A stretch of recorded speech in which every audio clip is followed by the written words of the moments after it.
بس ان لوگوں کے عہد توڑ دینے کے سبب ہم نے ان پر لعنت کی اور ان کے دلوں کو سخت کر دیا۔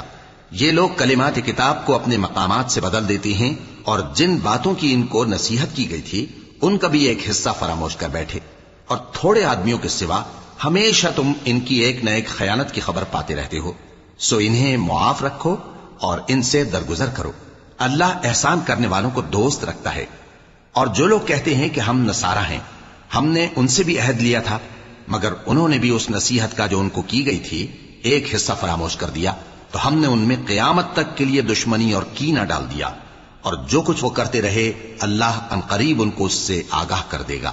اے اہل کتاب، تمہارے پاس ہمارے پیغمبر آخر الزماں آ گئے ہیں کہ جو کچھ تم کتاب الہی میں سے چھپاتے تھے وہ اس میں سے بہت کچھ تمہیں کھول کھول کر بتا دیتی ہیں، اور تمہارے بہت سے قصور معاف کر دیتی ہیں۔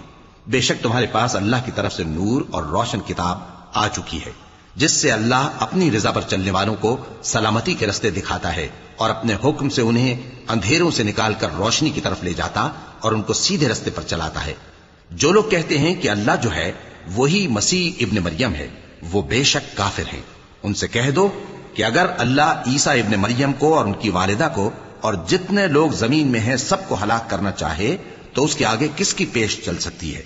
اور آسمان اور زمین اور جو کچھ ان دونوں کے درمیان ہے سب پر اللہ ہی کی حکومت ہے۔ وہ جو چاہتا ہے پیدا کرتا ہے، اور اللہ ہر چیز پر پورا قادر ہے۔